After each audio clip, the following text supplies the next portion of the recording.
Bismillahirrahmanirrahim. Selamat datang di podcast Kisah Kamu episode 13 bersama Ana Farhan Fadilatsyah. Saat ini Ana adalah mahasiswa aktif di dua kampus yang berbeda. Yang pertama di Lipia Jakarta dan yang kedua di Universitas Islam Madinah. Di Lipia Jakarta saat ini Ana sedang menempuh semester akhir di jenjang I'dad Lughawi, jenjang persiapan bahasa. Sedangkan di Universitas Islam Madinah, Ana masuk semester 1, jurusan dakwah dan usuluddin. Nah, hari ini insya Allah kita bakal sharing-sharing santai, sharing pengalaman seputar kuliah online di Universitas Islam Madinah. Sebelumnya, podcast ini akan kita bagi menjadi 5 poin. Poin yang pertama, cerita singkat perjalanan dari pendaftaran hingga diterima di Universitas Islam Madinah. Poin yang kedua, kita bakal cerita juga sharing pengalaman seputar belajar online di Universitas Islam Madinah. Kemudian poin yang ketiga, kurikulum di Fakultas Dakwah Usuluddin. Kemudian poin yang keempat, pertanyaan. Dan poin yang kelima, penutup. Nah, langsung aja kita ke poin yang pertama. Jadi cerita singkat ya, perjalanan dari pendaftaran hingga diterima. Sebenarnya ini kalau diceritakan, ceritanya cukup panjang gitu ya. Cerita yang cukup menguras emosi, menguras air mata juga, dan banyak cerita-cerita perjuangan seputar pendaftaran di Universitas Islam Madinah. Singkatnya, Ana daftar di Universitas Islam Madinah itu ketika Ana pengabdian di Pesantren Islam Al-Irsyad. Jadi sekedar informasi, Ana SMA-nya itu di Pesantren Islam Al-Irsyad. Ana masuk dari jenjang persiapan bahasa 1 tahun, kemudian jenjang SMA 3 tahun, lalu dilanjutkan dengan pengabdian. Nah, saat pengabdian di sana, pengabdian di Pesantren Islam Al-Irsyad, Ana awal daftar Madinah, tepatnya tanggal 17 Oktober 2018. Waktu itu malam-malam tuh, Ana daftar di Universitas Islam Madinah. Singkat cerita, setelah Ana mendapatkan nomor pendaftaran atau biasa disebut dengan rokom tolab, berjalanlah aktivitas normal seperti biasa. Ketika pengabdian, Ana ditugaskan untuk mengajar jenjang I'dad Lughawi, mata pelajaran hadis, sekaligus menjadi staf tata usaha.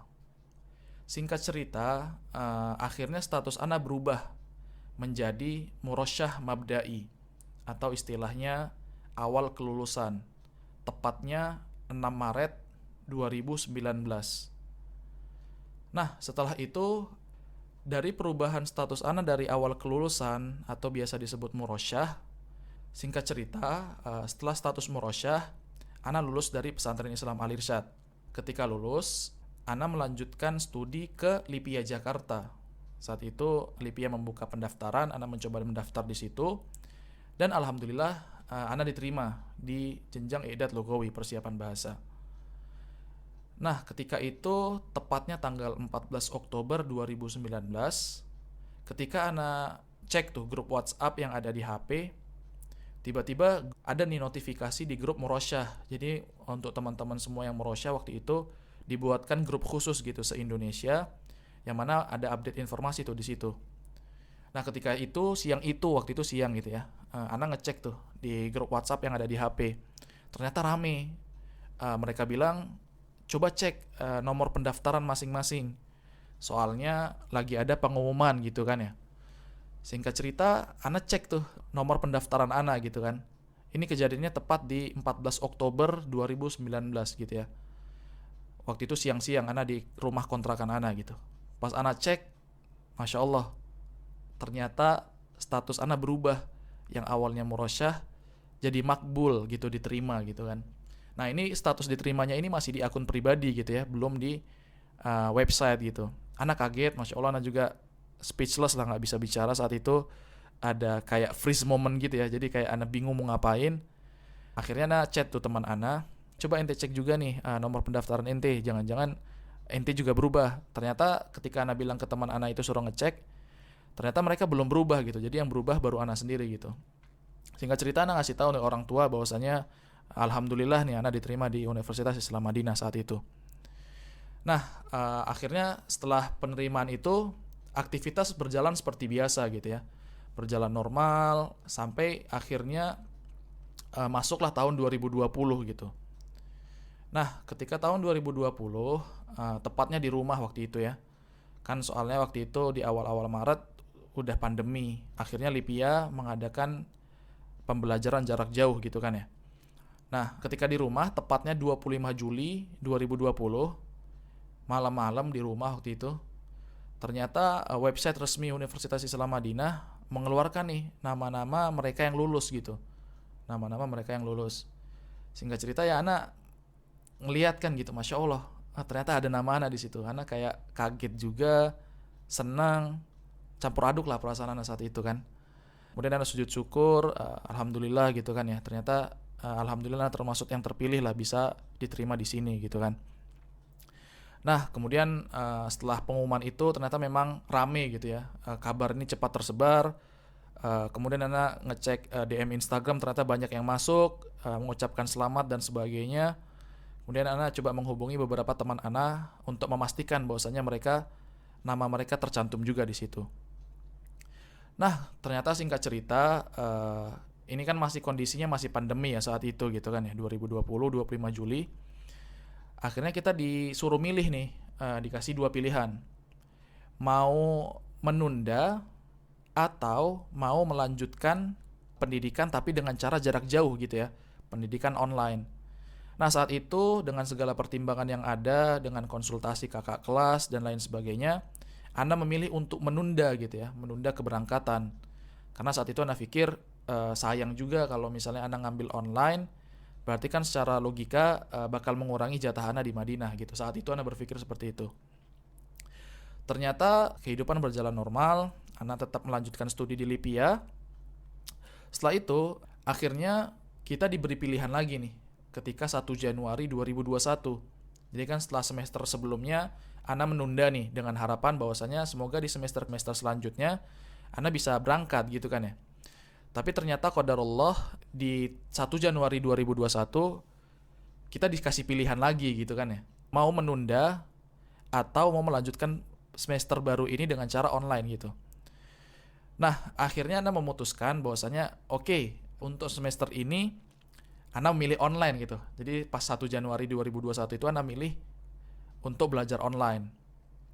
Nah, 4 hari setelah itu, tepatnya tanggal 5 Januari 2021, calling visa kita keluar. Jadi istilahnya kita udah bisa lah terbang menuju Saudi gitu ya. Kemudian 6 hari setelahnya, tepatnya di 11 Januari 2021, Isyar Qabul itu keluar. Jadi ibaratnya kayak tiket. Jadi Isyar Qabul itu adalah keterangan resmi yang menerangkan bahwasannya kita diterima di Universitas Islam Madinah gitu ya. Nah, akhirnya hati Ana berbunga-bunga tuh saat itu. Masya Allah, berarti kita udah siap berangkat nih. Udah bisa berangkat gitu kan ya. Tapi karena qadarullah pandemi gitu ya, kembali lagi karena memang sudah takdir dari Allah, akhirnya keberangkatan kita ditunda gitu ya, karena memang belum bisa gitu ya, penerbangan belum dibuka dan masih banyak kendala-kendala lainnya gitu ya. Akhirnya setelah Anda memilih belajar online pada tanggal 2 Februari 2021, akhirnya nomor mahasiswa Anda keluar gitu ya, dari di web nomor mahasiswa itu keluar.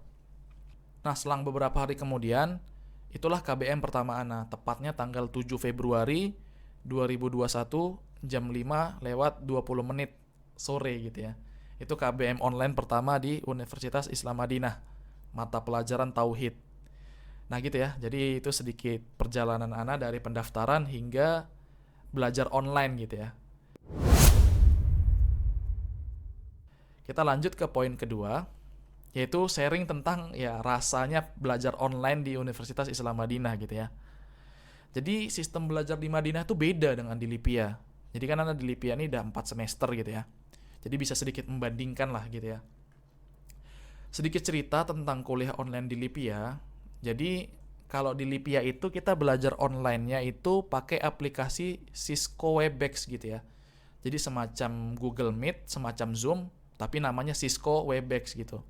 Nah, ini kelebihannya dia waktunya itu udah ke setting otomatis gitu ya, bahwasanya cuman bisa 50 menit gitu, cuman bisa 50 menit. Jadi ketika sudah 50 menit maka akan otomatis keluar gitu. Jadi ketika misalnya syekhnya belum selesai nih menyampaikan materi, tapi udah masuk 50 menit udah akhirnya keluar otomatis. Nah ini kenapa kayak gini? Karena kan di Lipia itu kita sehari ada 5 pelajaran tuh kan, sehari ada 5 pelajaran, jadi bergantian gitu ya, bergantian. Kalau pakai Google Meet takutnya nanti bisa waktunya kelewatan kan gitu ya. Nah, untuk waktu KBM-nya sendiri, kalau di Lipia ya, kalau di Lipia itu KBM-nya itu kita ngikutin jadwal Indonesia gitu. Jadi jadwal belajarnya dari hari Senin sampai hari Jumat, dari jam 8 pagi sampai jam 12.45 gitu ya. Itu buat belajarnya gitu. Nah, kelebihannya juga nih di Lipia, ada beberapa ustadz yang open kamera gitu ya, open kamera. Jadi ya beberapa ustadz atau masyayikh itu ngeliatin muka mereka. Jadi kita ya bisa kayak interaksi langsung gitu ya, ngeliat muka mereka. Jadi feel belajarnya itu juga lebih terasa gitu ya, lebih terasa. Cuman ya kekurangannya menurut Ana, pelajaran itu nggak direkam gitu. Jadi ketika di sana kita pelajaran tuh nggak direkam. Jadi kayak ya udah harus fokus saat itu gitu. Nggak ada ulangan, nggak ada materi ulangan gitu. Nah, jadi memang harus fokus saat itu. Kalau tugas biasanya nanti syekhnya itu kan ngasih tugas gitu ya.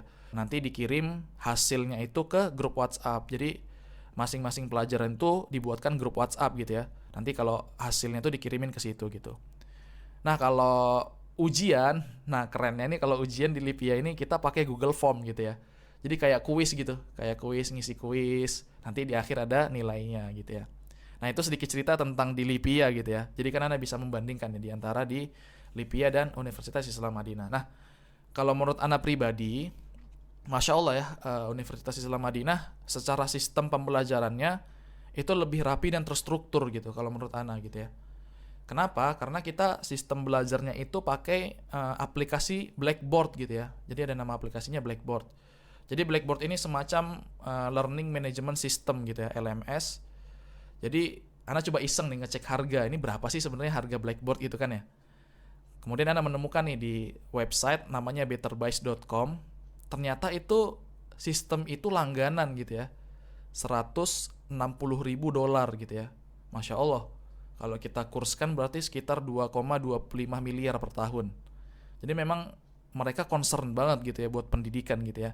Sampai seniat itu gitu buat nyewa aplikasi lah gitu ya, istilahnya aplikasi yang sistem learning management system yang bagus lah gitu ya.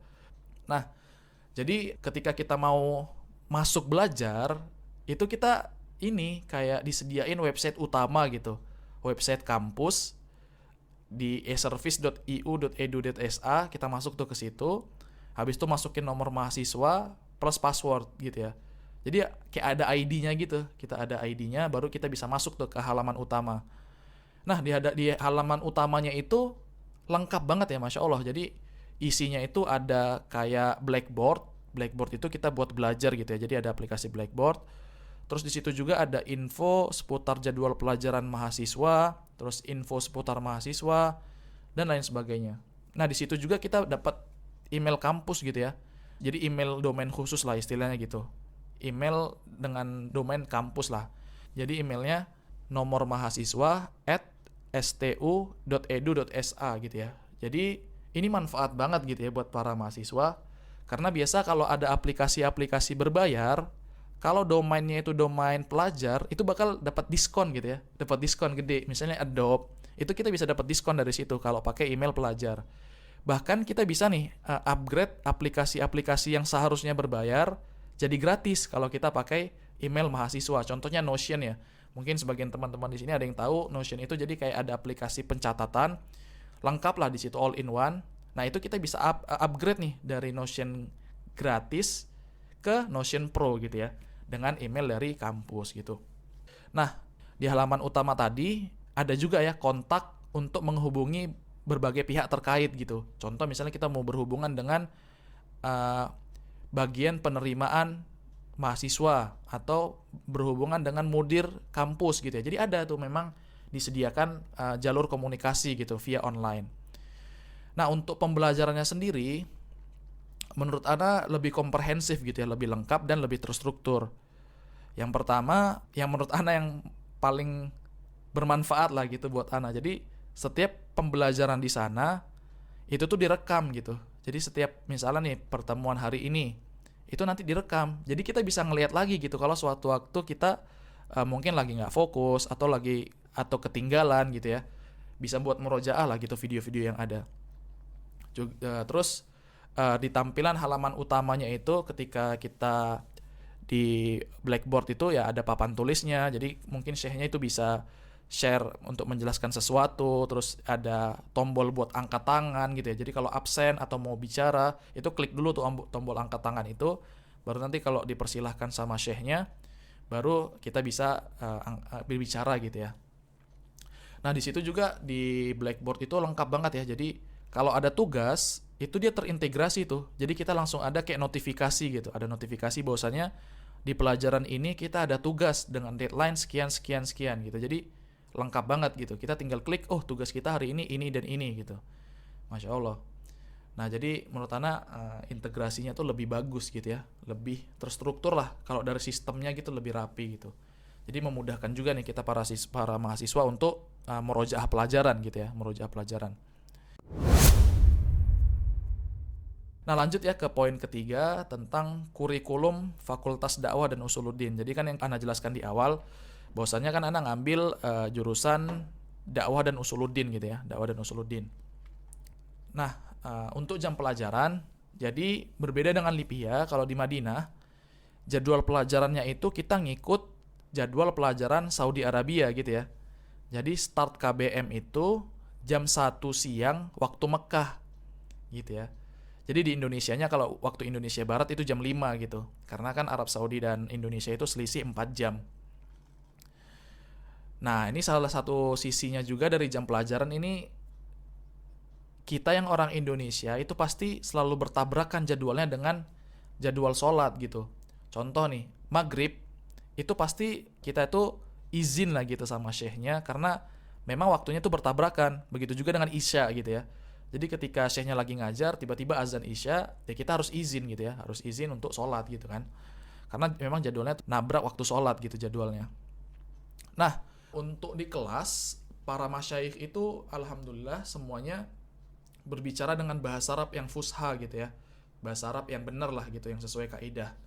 Kemudian beberapa syekh juga ngomongnya cepet banget ya, kalau ana perhatikan, ana sendiri kadang perlu mengulangi beberapa kali lah kalau syekhnya itu menyampaikan gitu ya. Oh ternyata maksud dia ini gitu. Karena memang ngomongnya cepat banget. Kemudian satu kelas itu ada yang 40 orang bahkan lebih gitu ya. Dan orang-orang yang dari Indonesia itu bisa dihitung jari lah di situ gitu. Kita ada grup khusus nih yang dari Indonesia, yang Fakultas Dakwah Usuluddin ada grup khususnya gitu. Nah itu untuk jadwal pelajaran gitu ya. Untuk buku pegangan itu kita dikasih tuh sama pihak kampus versi PDF gitu ya, versi PDF.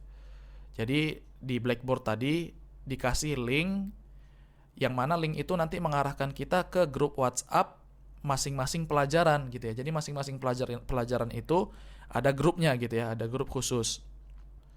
Nah nanti di grup itu dibagilah buku-buku PDF gitu ya, yang kita jadikan sebagai muqarrar istilahnya gitu ya, atau buku acuan belajar gitu, buku acuan belajar. Nah karena PDF, kalau ana pribadi sih mungkin kalau untuk sekedar membaca ana bisa gitu ya, untuk ngasih highlight tanda gitu tuh masih bisa, tapi kalau untuk coret-coret ana kurang nyaman gitu. Jadi akhirnya ana berinisiatif untuk mencetak tuh semua PDF tadi yang dijadikan muqarrar.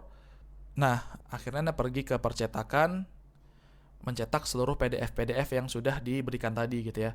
Total biaya sama stempel cetak buku PDF hardcover dengan jilid yang bagus gitu ya, totalnya 1.370.000 gitu ya untuk cetak PDF-nya aja. Nah apa aja nih buku muqarrar yang dipakai nih di Universitas Islam Madinah, khususnya jurusan Dakwah Usuluddin semester 1 gitu ya. Jadi kita tuh ada 9 mata pelajaran gitu ya. Ana coba sebutin sama judul bukunya, siapa tahu nanti teman-teman ada yang mau curi-curi start lah gitu, biar tahu juga gitu kan ya, bisa belajar gitu kan ya. Jadi yang pertama mapel tauhid. Nah di situ syekhnya itu masya Allah dia bikin rangkuman sendiri gitu.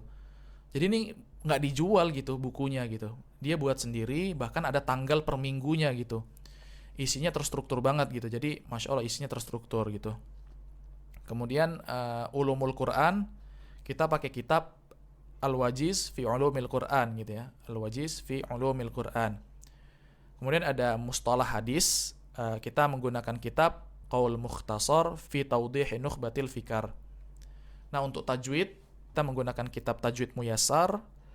Kemudian ada pelajaran Tadwin fil Aqidah, ada pelajaran tafsir yang menggunakan kitab Umdatut Tafsir. Kemudian ada mapel Sirah Nabawiyah. Nah, untuk Sirah Nabawiyah ini syekhnya menggunakan banyak referensi gitu ya. Jadi dari berbagai referensi, salah satunya As-Sirah An-Nabawiyah fi Dhaw'il Masadiril Asliyah gitu ya. Salah satu judul buku yang dipakai. Kemudian ada mapel juga namanya Qiyam Islamiyah. Nah, salah satu karakteristik di Universitas Islam Madinah, menurut Ana tugasnya cukup banyak gitu ya. Banyak tugas gitu ya. Contoh-contoh tugas di UIM itu, pertama kita disuruh buat bahath gitu ya. Bahath itu semacam paper ya, makalah lah istilahnya gitu ya, tentang ikhlas gitu contohnya. Paper tentang periode dakwah Rasulullah di Mekah gitu ya, dengan catatan minimal harus ada 5 maroji gitu ya, 5 referensi gitu. Ada juga disuruh ngerangkum buku. Jadi ada pelajaran Tadwin fil Aqidah, itu kita suruh ngerangkum tuh buku gitu, nanti dipresentasikan di kelas. Ada juga kayak pelajaran Tauhid, itu kita disuruh ngerangkum kajian masyayikh gitu ya. Jadi ada kajian Syekh Abdul Razak bin Abdul Muhsin Al-Badr tentang Syarh Al-Usul As-Sittah, itu kita disuruh ngedengerin itu kajian itu, terus kita dirangkum, dan itu masuk jadi nilai ujian lah gitu istilahnya. Nah, untuk tahfiz sendiri itu kita setorannya juz 1 gitu ya. Mulai dari Al-Fatihah sampai juz 1. Sama nanti setoran juga sama ma'ani al-kalimat gitu ya. Jadi makna-makna kalimatnya itu juga distorkan gitu ya. Untuk tajwid kita hafalan Muqaddimah Jazariyah gitu ya. Jadi yang dipakai Muqaddimah Jazariyah. Untuk tilawah sendiri, jadi kan ada pelajaran tajwid ya. Nanti itu kita tilawah surat Al-A'raf juz 9 ya, ayat 88 sampai seterusnya gitu. Nah, itu untuk kurikulum Fakultas Dakwah dan Usuluddin. Kita masuk ke poin keempat seputar pertanyaan nih. Jadi Ana mengumpulkan beberapa pertanyaan dari Instastory dan Ana coba masukkan ke sini. Pertanyaan pertama, apakah dapat mukafaah? Jawabannya enggak. Karena memang dari awal ketika perjanjian memilih online, itu udah ada tuh keterangannya bahwasannya ketika belajar online itu untuk mahasiswa yang belum berangkat ke sana itu belum dapat mukafaah atau uang saku gitu ya. Tapi walaupun kita nggak dapat uang mukafaah, uang saku gitu, kita tetap dapat fasilitas yang sama dengan mahasiswa yang lama gitu ya. Sistem pembelajaran, KBM itu sama seperti mereka gitu ya. Pertanyaan kedua, gimana cara dapat kitab? Apa aja rujukan materi kuliah? Jadi yang seperti yang udah dijelaskan, bahwasanya materi itu kita dapatkan dari grup WhatsApp gitu ya. Jadi kan masing-masing pelajaran tadi ada grup WhatsApp-nya. Nah, nanti di situ dosen pengajar akan share materi-materi atau buku-buku yang digunakan untuk pembelajaran gitu ya. Pertanyaan ketiga, dari jam berapa sampai jam berapa KBM-nya? Apakah ada jeda sholat? KBM-nya jadi kan mengikuti waktu Mekah gitu ya. Jam 1 waktu Mekah. Jadi kalau di Indonesia itu jam 5 sore sampai jam 9 malam gitu ya. Jadi dari jam 5 sore sampai jam 9 malam itu satu hari cuma 2 pelajaran gitu ya. Satu hari cuma 2 pelajaran. Contoh misal hari ini pelajaran Tauhid dan Sirah Nabawiyah contohnya gitu. Tapi kalau hari Kamis kita belajar dari jam 5 sampai jam 6 aja karena cuma ada 1 pelajaran gitu. Pertanyaan keempat, kesulitan apa yang didapat? Kalau Ana sih, Ana pribadi, kesulitan yang paling kontras itu waktu sholat gitu ya. Karena kan memang KBM dari jam 5 sampai jam 9. Berarti kan otomatis itu nabrak waktu sholat maghrib sama sholat isya gitu ya. Jadi kadang ada penjelasan materi syekh yang terpotong ketika waktu sholat. Nah itu memang butuh fokus lebih gitu ya. Nanti tapi alhamdulillah kan ada rekaman ulang. Nah di situ yang bisa kita manfaatkan secara maksimal rekaman ulang itu. Kemudian menurut Ana kesulitan juga tentang tugas ya. Jadi tugas ini memang cukup memakan waktu ya, karena kan memang tugasnya lumayan banyak gitu ya. Kemudian juga seluruh pengajar saat ini mereka itu nggak ada yang menghidupkan kamera gitu. Jadi kita benar-benar ngedengerin suara aja gitu. Ngedengerin suara mereka. Kadang sebagian mereka juga ada yang share konten lah gitu. Jadi share PDF gitu ya, share PDF. Jadi kita tinggal mendengarkan aja sambil melihat PDF yang di-share mereka gitu. Pertanyaan kelima, bagaimana cara bagi waktu? Ya, Ana sendiri sebenarnya masih berjuang ya buat bagi waktu karena memang tugasnya kan cukup banyak. Apalagi saat ini Ana aktif di 2 kampus yang berbeda gitu ya. Jadi di Lipia masih aktif, ya di Madinah masih aktif. Belum lagi project-project yang lain gitu ya, seperti bisnis belum juga project Saluni, project buku zikir dan project-project lainnya gitu ya. Jadi memang Ana masih berjuang juga buat ngatur waktu gitu ya.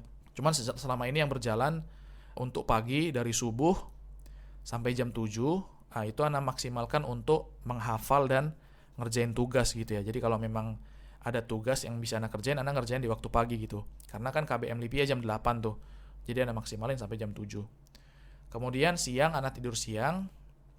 Kemudian malam tuh selesai KBM, biasanya kalau ada tugas Ana ngerjain tugas. Kalau ada meeting Ana biasanya meeting di waktu itu.